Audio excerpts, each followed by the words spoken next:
Listen to Sherlock Holmes and the Hound of the Baskervilles by Arthur Conan Doyle, Level A2, Oxford Reading University. Part 1. It is the end of the 19th century.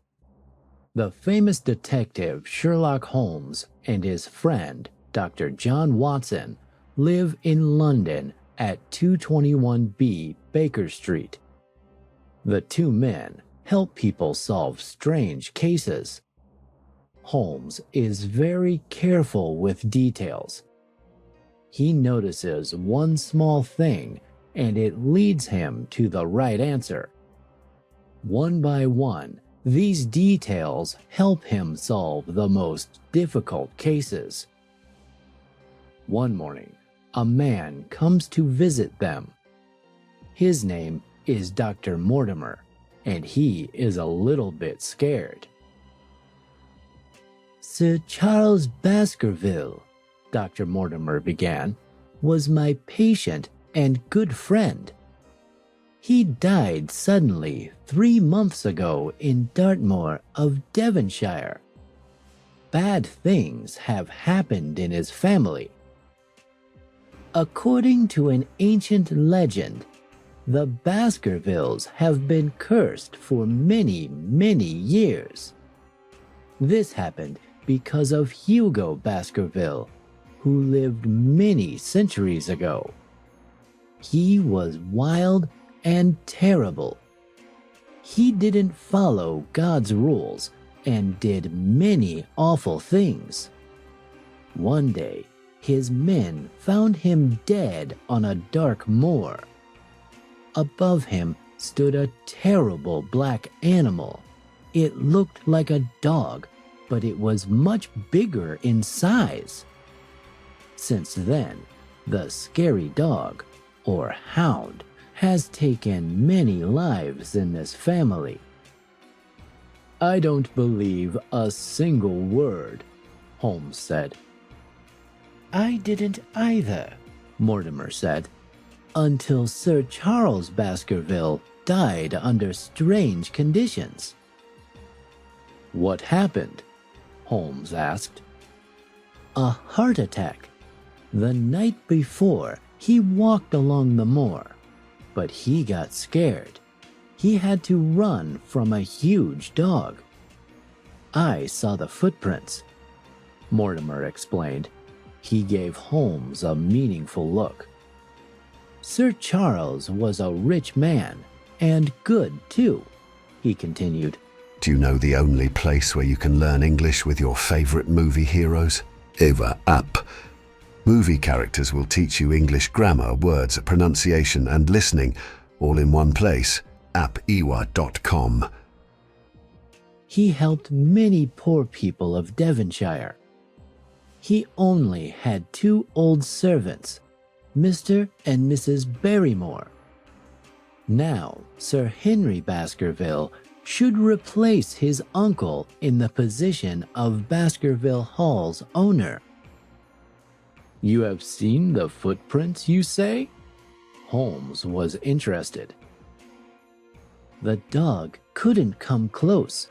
There was a tall, long fence and a gate, Mortimer said. Did anyone else see the terrible dog? Holmes asked.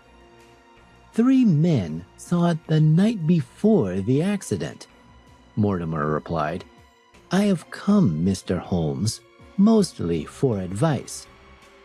What should I do with dear Sir Henry? He arrives on a ship from Canada in an hour. Please meet him. Tomorrow, come together and see me, Holmes said. 2. The next morning, Dr. Mortimer brings Henry Baskerville to 221B Baker Street. Sir Henry is a short, well-built man. At once, he tells Holmes that he has received a strange message after arriving in London. He took out a piece of paper and showed it to the detective. If you don't want to die, stay away from the moor, the note said. This letter was not written by hand. Someone cut all the words out of a newspaper and glued them to a piece of paper. Someone is watching you. Holmes was quiet for a moment. What are your thoughts? Dr. Mortimer asked. Several facts are clear, Holmes began. First, these words are taken from a fresh article of the Times. Only intelligent people read that paper. It means that our criminal is well educated. Secondly, he didn't want you to recognize his handwriting. Sir Henry, have any other strange things happened to you in London? Holmes asked. My shoe is missing.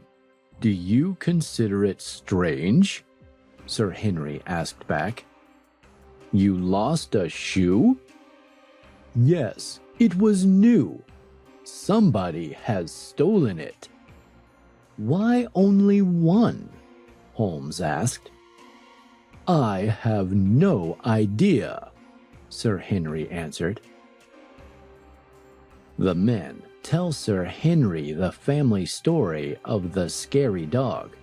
They also explain some details about Sir Charles's death. Holmes wants to visit Sir Henry's hotel, so he invites the detective to lunch. Henry and Mortimer then leave. Holmes is sure that the criminal is watching Sir Henry all the time, so the detective and Dr. Watson follow the two gentlemen. They hope they can catch the criminal. Watson, look over there, in the cab, Holmes shouted. Watson looked around. Horses were pulling a cab. Inside sat a man with a thick black beard. When he noticed Holmes, he shouted something to the driver. The cab quickly drove off. We had to remember its number, Watson cried. My friend, who do you take me for? Holmes said. Of course I have remembered it. It is 2704. Now we should learn more about the driver. Please ask the cab company about this number. 3. In the afternoon, Holmes and Watson arrived at the hotel. They found Sir Henry at once. He was out of his mind, shouting at the manager. If you don't find my shoe, I will leave this place and never come back. Still looking for your shoe? Holmes asked as he walked up to him. This time, the other one. Now they have stolen an old shoe from me. Ah, really? Holmes was interested. After lunch, they moved into Henry Baskerville's room. Holmes asked, What are you going to do? I am going to Devonshire, Sir Henry replied. It may be even better for you, Holmes said. The population of London is 1 million people. It is nearly impossible to find one criminal. By the way, a man with a thick black beard followed you today. Barrymore, my uncle's servant, has a black beard, Sir Henry cried. Was Barrymore in London today? Holmes was thinking. Or did he stay in Devonshire? We must find it out. How? Sir Henry asked. We will send him a telegram, Holmes explained. In the telegram, we will ask him a very normal question. Is everything ready for Sir Henry?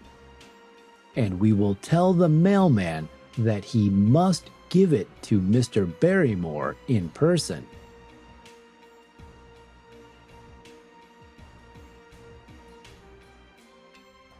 Tell me, how much money did your dear uncle leave you? I received 740,000 pounds, Sir Henry replied.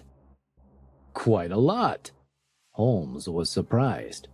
You need good company to keep you safe. And you are not coming with me? I should stay in the city now, Holmes answered. My dear Watson, will you be so kind? Before Watson could say anything, Mortimer was already shaking his hand. But wait, what is in the corner? Sir Henry asked. His lost shoe, the new one, lay there. But I have looked around the room this morning. There was nothing. I suppose someone put it there after you left, Holmes said. Holmes and Watson returned home. Suddenly, the doorbell rang. A cabman appeared at their doorstep. I have got a note from the head office, he said. My name is John Clayton, cab 2704. Were you looking for me? Yes, Holmes said. He gave the man some money. Tell me about your bearded passenger. Did you follow two gentlemen today? So you already know that. That passenger with a black beard was a detective. He called himself Sherlock Holmes. Excellent. Holmes was excited. The cabman, happy about the money, left. 4. Before Watson left for Devonshire, Holmes gave him some instructions. I hope, my dear friend, that you will report everything to me, he said. Keep an eye on everyone who has business with Sir Henry, including Dr. Mortimer. Don't let him go out alone. Do you have a gun? Yes, I have my army revolver, Watson answered. At the train station, Holmes told Sir Henry, remember, my dear friend, don't go anywhere alone, or you will have bad luck. Now, goodbye. The group travels across the villages, excited about the beautiful view. Soon, the colors change from green to gray, and they see high hills of dark stone. In the village of Grimpen, they get off the train and take a cab. There is a soldier standing on a hill. He is watching the road. The cabman explains that a dangerous killer has run away from the nearby prison. The name of the killer is Selden. Soon, they reach Baskerville Hall. It seems dark and scary, and there is a deep forest of tall trees around it. A man with a black beard came out to welcome the men. It was Barrymore, the servant of Baskerville Hall. Allow me to show you around the house, he said. Mortimer left. Henry and Watson entered the house. Sir Henry, my wife and I will leave you as soon as you arrange your life here, Barrymore said. But you have been servants to my uncle for so long. Sir Henry was unhappy. Yes, and his death was shocking to us. Now it is impossible for us to stay here. After dinner, the men went for a tour around the house. It was nice and tidy, but they weren't feeling comfortable. Then they went to bed, but Watson couldn't sleep. At night, he heard a woman crying. 5. At breakfast, Watson told Sir Henry about the crying woman. "Yes, I heard it too. It wasn't a dream." They asked Barrymore for an explanation. His face turned white. "I can only speak for my wife, gentlemen. She didn't cry during the night."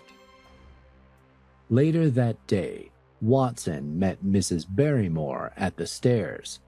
Her eyes were red. Obviously, she did cry at night. But why did Barrymore lie? Soon after, Watson went to the post office. He called the mailman's son. The boy's job was to carry the letters. "Did you give the telegram to Mr. Barrymore himself?" Watson asked. "No, sir. He wasn't available. I gave it to his wife." It all seemed strange to Watson. "I wish Holmes was here," he thought. Watson walked back to the house. Suddenly, a voice called him. It was a small, thin stranger. "I am Stapleton, a scientist," he introduced himself, "of Merrypit House. I study nature. I have heard a lot about you and your famous friend. Is he here too?"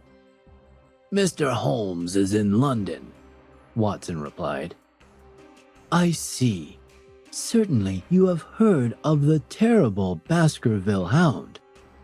People here believe in all kinds of fantasies so easily," Stapleton laughed. "You suppose it is just a fantasy?" Watson asked. "And you don't?" Stapleton looked him in the eyes. "Sir Charles's poor heart was so weak. Any possible danger could kill him." Mr. Stapleton asked many questions about Sherlock Holmes. Watson refused to answer. "Do you mind visiting my house?" Stapleton asked. "My sister would be happy to meet you."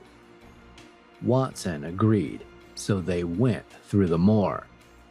The ground under their feet was dark green mud. "The moor is very dangerous," Stapleton said. "Many people have died here." Then they saw a terrible view.